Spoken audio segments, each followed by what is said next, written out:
You may not know that Shots to Hole is a really big database. Not only can you look at your own data or data from players that you coach directly, you can also access our entire database of information in two ways. Coming to the filter area, I can come up here and either select handicap or score range. This tutorial video will show you how to use these features.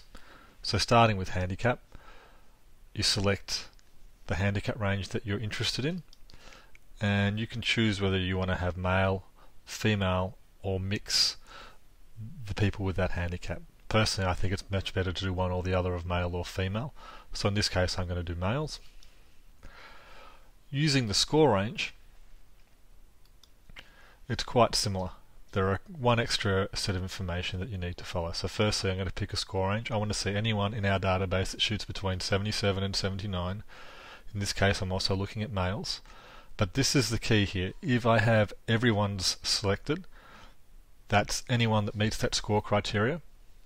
If I check only my rounds, this relates to the player that you're reviewing and what do they do when they play like that. So you'll notice when I enter this data in, all of the statistics here underneath and throughout the site through the various tabs will match whatever criteria you've put in.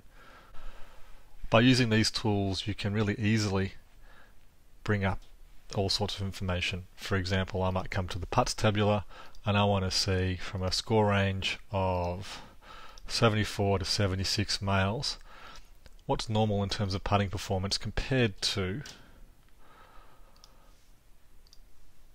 80 to 84. So I can see what the percentage of hole putts would look like. Negative would indicate the balance of three putting. It will show me how close that they're hitting their putts and also how many shots it takes them to get into the hole from any situation. It's a really helpful feature that allows you to access our database and benchmark yourself or your players you're coaching against different score ranges. Fantastic tool for learning how to bring down your score and what's actually important to your game.